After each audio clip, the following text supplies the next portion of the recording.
Hey guys, Andrew here. I'm the YouTuber Critic. I review games, movies, YouTubers, and TV series. Sorry for not being able to post any videos this week. The game one was Dectective, and thank you, Lonely Goomba, for pointing out the mistake. I will try to upload it later today. But for right now, over on Vine, I asked you guys to pick a movie between different stuff, but you can only see it if you were following me on Vine or following me on Twitter, but I found a movie to review. Hey Stan! Show me the movie, will ya? Ow! Ow! Ow! Ow! Ow! That felt like a Disney classic! That felt underrated! Huh? Hey, what's this? Ooh, we got a good one today, guys! The Great Mouse Detective! Now, I've barely seen this movie, but I remember some stuff from it. So, you know what that means, guys? We're gonna have to review this. Well, wait. Yeah, we're gonna have to review this Animax style, guys. So, we're gonna talk about the story, the animation, and the characters. But I won't be, like, giving them scores, but this is just gonna be, like, an overall score at the end, you know? Like, because of how I felt like the movie did. So let's begin, shall we? The story. Now, feels like a ripoff of a Sherlock Holmes story. I mean, you got your detective, you got a victim, aka a client, and you got the bumbling doctor, which is usually the Sherlock Holmes formula. But ironically enough, the main character lives under the floorboards of Sherlock Holmes himself. So let's just let that slide. The way the story progresses helps build up a lot of tension, up to the final climatic battle between Basil of Baker Street and Ratigan. But more on them later. Because now we gotta go to the animation.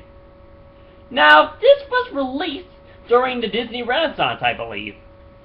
And for its time, it was actually pretty decent. Nowadays, it just looks good. Even the animation style they did for the Gears and Big Ben was good. And I gotta say, the way they animated the characters, it felt very fluent. I mean, this is hand-drawn animation, the classic style. Nothing beats the classic, folks. And if you don't like that, well, I don't know what to say. If they need to go back to hand-drawn animation, they need to look at this movie to get a good feel to it, so they can actually manage to feel like the 2D animation and 3D animation can work together again. Like they did with The Lion King and Pocahontas and Beauty and the Beast.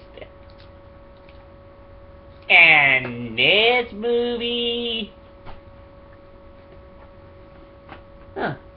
You know, that's kind of cool, but yeah. Oh, I forgot to neglect some parts of the story. Like, the client's father got kidnapped. Whoops, sorry about that. I had a little itch. And she goes to meet up with Basil at Baker Street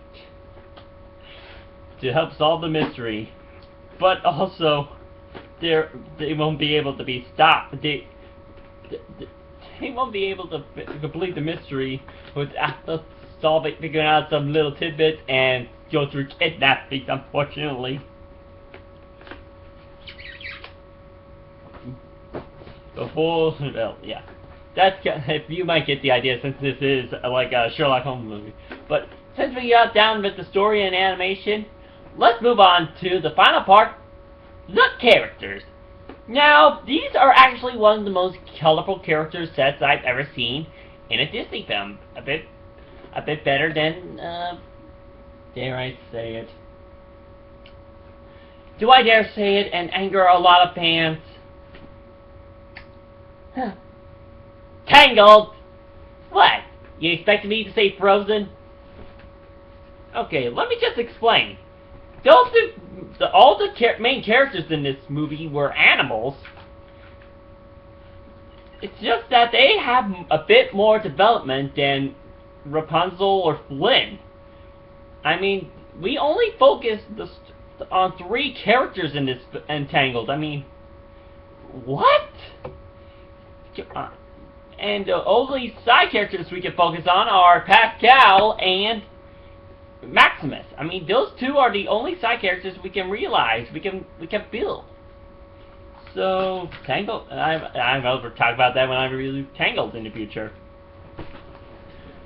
But, this has more characters. Heck, even more villains. Basil of Baker Street is the Sherlock Holmes. Dr. Dawson is Dr. Dawson is like the... man. Dr. Watson. It's elementary, my dear Watson. And also, we managed... And Ratigan is the villain of the picture. And I mean, and he hates being called a rat, when he clearly is one. So, but there are more side characters to the story, but the main ones are the client. Man, what's the name? Okay, I am not. I can't remember, guys. But there are still many memorable characters in this movie. So yeah. When many people first saw this movie, they were pretty skeptic of it, and people barely even gave any praise about it. People think it was bad because it wasn't getting all the praise. This is a Disney classic, guys. So, what does The Great Mouse Detective get from the critic? Surprisingly, a 4 out of 5. Now, you might even think, I would have given it like a 3 out of 5 or a 3.5 out of 5, but this movie deserves a 4 out of 5. Sure, it has some flaws here and there, but it doesn't mean it's necessarily bad. I mean, come on. It's trying its best, and it succeeded. Though it feels like something you can see in a Sherlock Holmes movie, this has its own Disney flair to it. That's why I got a 4 out of 5. So guys, I better get going. But till then, subscribe to me, follow me on Twitter, and check out these fine videos right beside me. Till then, I got to solve a mystery. Who to review? Or what to review next week. So till then, see ya!